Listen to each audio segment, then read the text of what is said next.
A catastrophic crisis is unfolding in the heart of the American West, and it goes far beyond a simple drought. The real danger may be buried inside the design of one of America's most important dams, a failure point built into the system that could eventually cut off a critical water lifeline serving roughly 40 million people.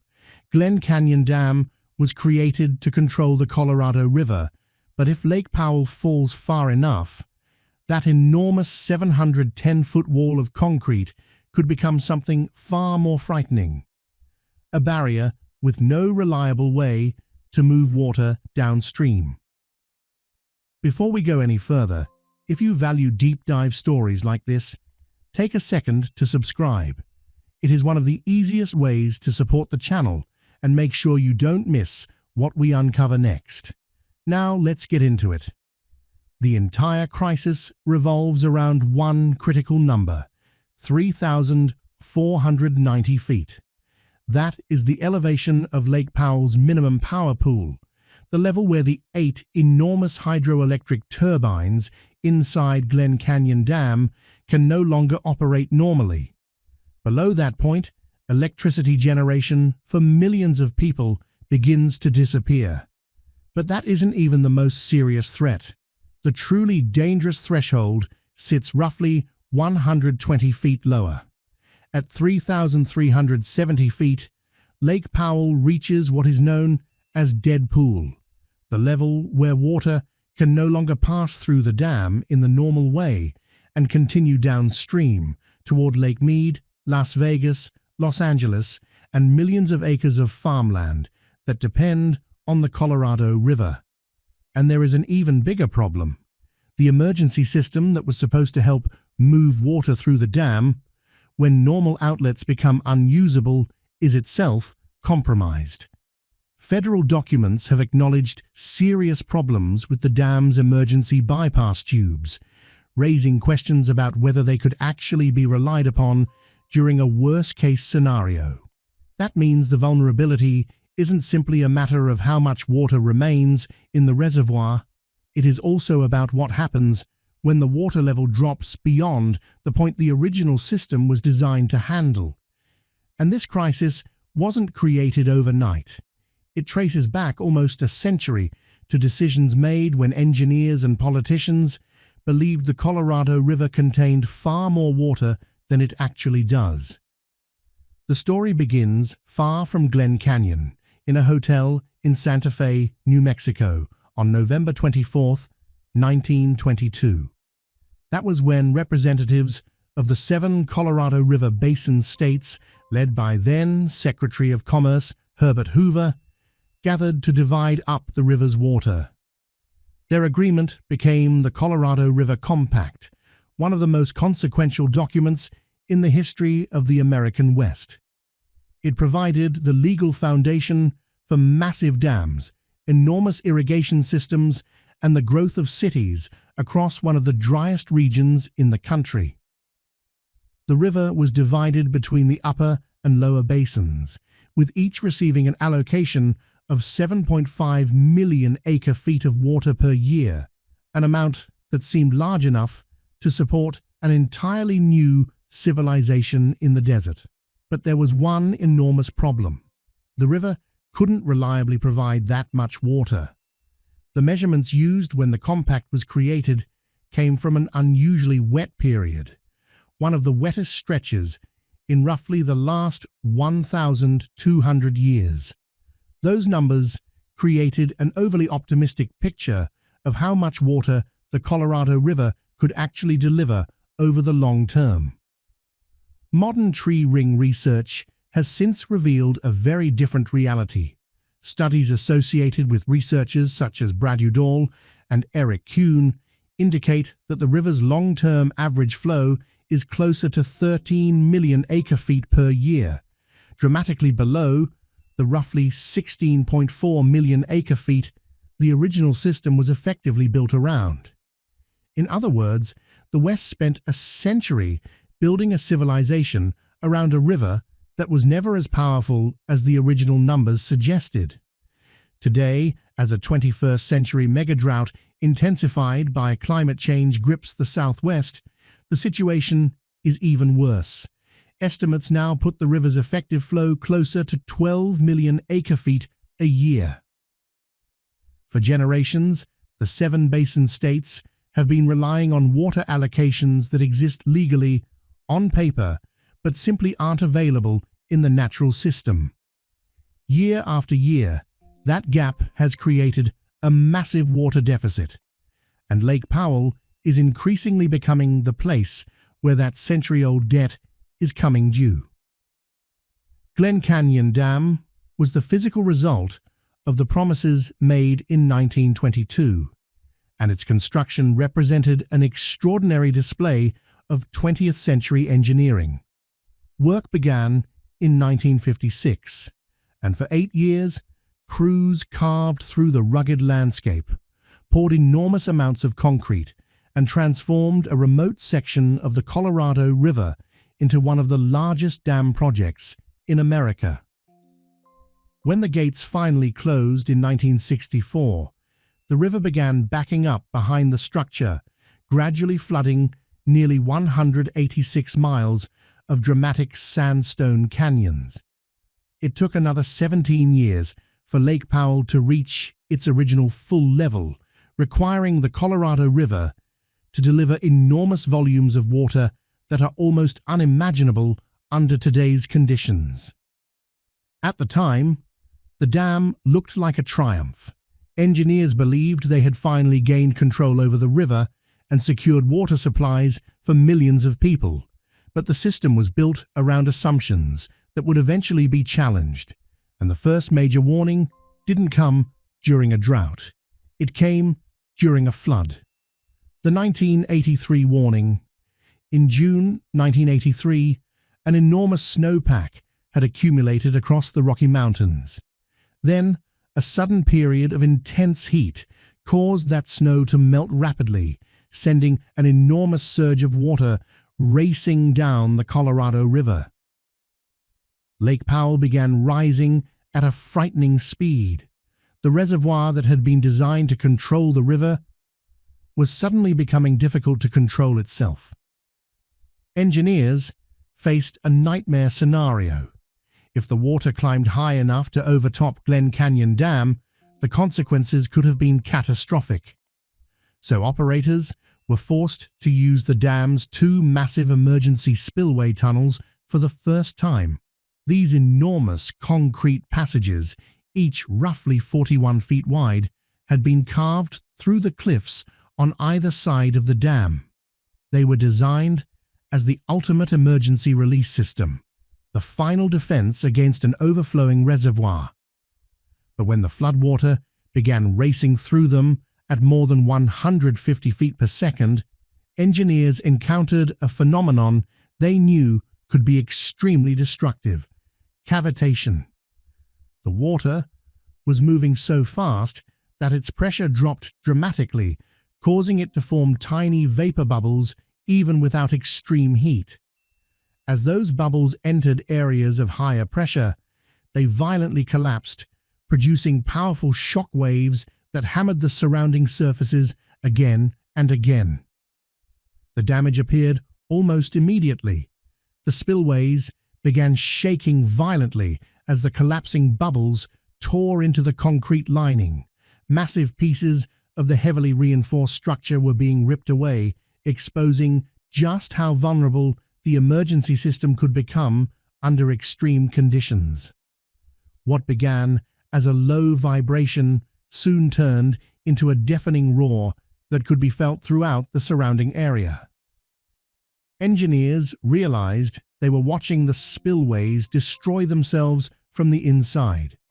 If the erosion continued unchecked, it could potentially work its way deeper toward the dam's foundation, turning an emergency water release operation into a threat to the entire structure. For the engineers in Page, Arizona, this was no longer a routine flood control problem. They were facing a rapidly developing engineering emergency with potentially enormous consequences. And with the spillways deteriorating, they had to find a solution, fast. they rushed to the nearest lumber yard and bought every sheet of plywood they could get their hands on. Back at Glen Canyon Dam, crews worked around the clock, fastening the boards onto the massive spillway gates to create makeshift 8-foot flashboards, hoping to gain just a few extra feet before the reservoir rose too high. They were essentially trying to hold back a trillion-gallon lake with plywood. For weeks, the dam's fate and everything downstream remained uncertain. Then, eventually, the inflow slowed, the temporary barriers held, and the emergency finally passed. But the investigation afterward revealed just how close the dam had come to disaster. Engineers discovered enormous cavities carved into the concrete spillways, some reaching roughly 35 feet deep and 150 feet long. Cavitation had nearly destroyed the system. And here is the disturbing part. The same physics that damaged Glen Canyon during that historic flood could become a major threat during an extreme drought. Fast forward to 2026. This time, there is no massive flood rushing toward Lake Powell. There is barely enough snow. A severely weak winter has left the Rocky Mountain snowpack far below normal, and the Colorado Basin River Forecast Center has projected spring runoff at only about 22% of average. Instead of a powerful seasonal surge feeding Lake Powell, the reservoir is facing a dramatically reduced inflow, and the Bureau of Reclamation's own 24-month projections show where that could lead. By December 2026, Lake Powell is projected to fall below 3,490 feet for the first time in its history. That is minimum power pool. At that point, the hydroelectric turbines can no longer operate normally, and Glen Canyon's power plant could effectively go dark. But losing electricity is only the beginning. To continue sending water downstream toward the 40 million people who depend on the Colorado River system, operators would have to rely much more heavily on the dam's emergency water outlets. 4 steel pipes positioned near the base of the structure, known as the River Outlet Works. These are the bypass tubes, and this is where the nightmare of 1983 comes back. Because forcing large amounts of sediment-filled water through relatively narrow passages under extreme conditions can create the same destructive phenomenon that damaged the spillways decades ago: cavitation. And federal engineers already know that risk exists. If you're getting a new perspective on the West's water crisis from this investigation, share this video with someone who should see it. And don't forget to hit the like button. It genuinely helps support the channel. Then, on March 26, 2024, the seriousness of the problem became much harder to ignore.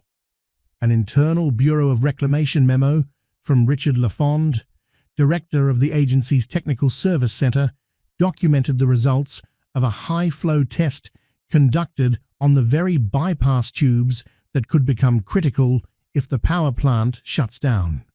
The findings were deeply concerning. The testing produced cavitation damage inside the system, meaning the pipes were suffering the same basic type of internal erosion that had attacked the spillways during the 1983 flood. The memo warned that continued long-term operation would require increasing maintenance, effectively revealing a dangerous infrastructure problem hiding behind bureaucratic language. The tubes intended to provide a backup route for Colorado River water could themselves be damaged by the very flows they would need to carry, and that creates the ultimate paradox. The structure built to secure the West's water supply could eventually become the bottleneck, preventing that water from moving downstream. Once Lake Powell falls below 3,490 feet, the consequences begin stacking up. First, hydropower generation stops. Glen Canyon's roughly 1,320 megawatt power plant goes offline, affecting electricity supplies for millions of people while also eliminating revenue that supports environmental and water management programs throughout the Colorado River Basin. And at that point, the system isn't simply running out of water. It begins running out of options. Once the turbines shut down, federal operators would have to depend almost entirely on the already damaged bypass tubes. That would mean pushing these pipes far beyond the role they were originally designed to perform, while knowing that continued high-volume operation could accelerate the internal damage. Between 3,490 feet and 3,370 feet lies the most dangerous stretch of the reservoir, the roughly 120-foot gap between minimum power pool and dead pool. During that descent, the dam could essentially become a failing valve, releasing whatever usable water remains while operators try to keep Lake Mead from falling even faster. But the bypass tubes were never intended to serve as the Colorado River's primary pathway. They were designed for limited and intermittent supplemental releases, not non-stop operation carrying enormous volumes of water. Turning them into the river's main artery would therefore be a massive gamble with the same physics that damaged the spillways decades earlier. And eventually, there is a hard limit. At 3,370 feet, Lake Powell reaches dead pool. The water level drops below the usable intakes, and the bypass system can no longer draw water from the reservoir. At that point, the problem is no longer whether the pipes are damaged. There is simply no water left high enough to pass through them. The downstream flow toward Lake Mead could effectively stop altogether.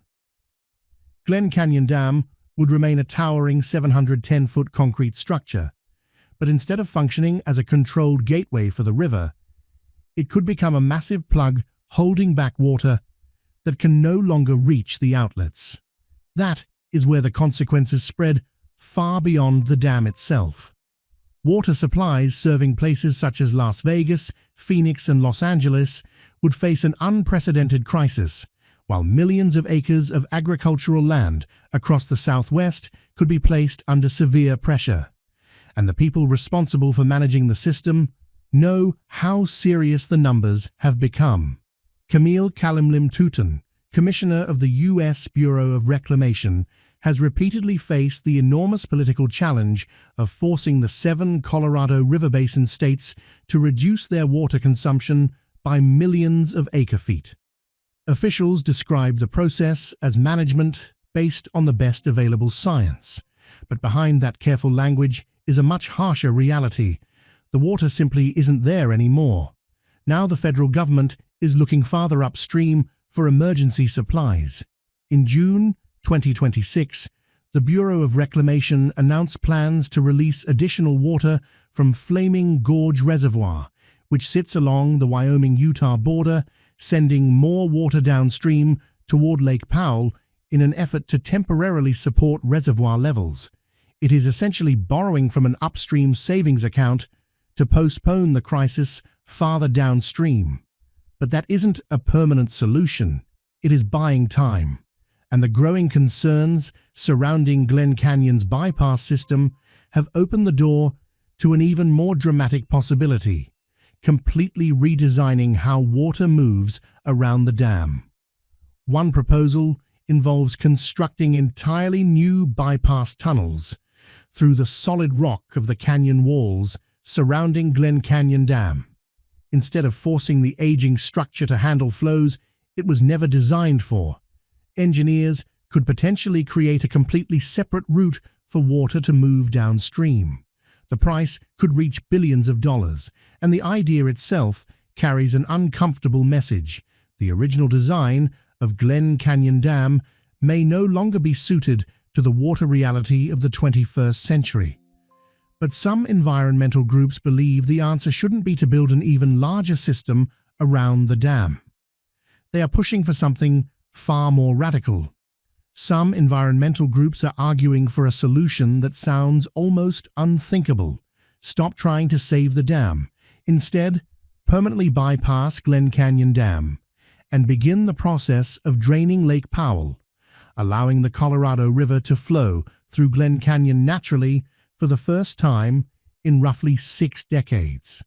Their reasoning is straightforward. Lake Powell loses enormous amounts of water to evaporation every year, while the dam itself was designed for a climate and river system that no longer exists. If the goal is to preserve as much water as possible during a prolonged drought, they argue that the most effective water-saving strategy could ultimately be removing the structure that was built to store it. If you're still watching this deep into the story, you're clearly interested in these investigations, so take a second to subscribe. It costs nothing, takes one click, and genuinely helps the channel continue making videos like this. The crisis has even reached Page, Arizona, a city that exists largely because Glen Canyon Dam was built. Page's municipal water system draws directly from Lake Powell, meaning the town itself depends on the reservoir it was built around. As water levels continued falling, officials realized the city's existing intake system could eventually become unusable. In 2023, the Bureau of Reclamation had to urgently work on a new lower intake system to keep Page's water supply accessible as the lake dropped. In other words, the dam was beginning to threaten the water security of the very community created by its construction, and that perfectly captures the larger problem facing the American West. Jennifer Pitt of the National Audubon Society summarized it with a striking observation. We have 19th century law, 20th century infrastructure, and 21st century hydrology and water demand, and it's not lining up very well. That may be the clearest description of the entire crisis. The laws established in 1922 were based on water supplies that proved too optimistic. The infrastructure built decades later is now being pushed beyond the conditions it was designed to handle, and the hydrology of the modern West is changing faster than the system can adapt. So Glen Canyon Dam is now facing a series of increasingly difficult choices. Do we spend billions of dollars constructing new tunnels around a failing system? Do we drain upstream reservoirs to keep Lake Powell alive for a little longer? Or do we finally confront the most uncomfortable question of all? Was Glen Canyon Dam, built on the assumptions of the 1922 Colorado River Compact, one of America's greatest engineering and ecological mistakes? For 6 decades, the dam stood as a symbol of humanity's ability to control nature, a towering monument of concrete, steel, and engineering ambition. Now, that same structure is becoming a symbol of something very different. A system designed for yesterday's climate is struggling to survive tomorrow's reality. The water continues to fall. The turbines are approaching their limits. The emergency infrastructure is already showing signs of damage. And standing between millions of people and a potentially disastrous interruption in the Colorado River system may be a collection of aging pipes that were never designed to carry the burden now being placed upon them. The clock isn't simply ticking anymore, it's running out.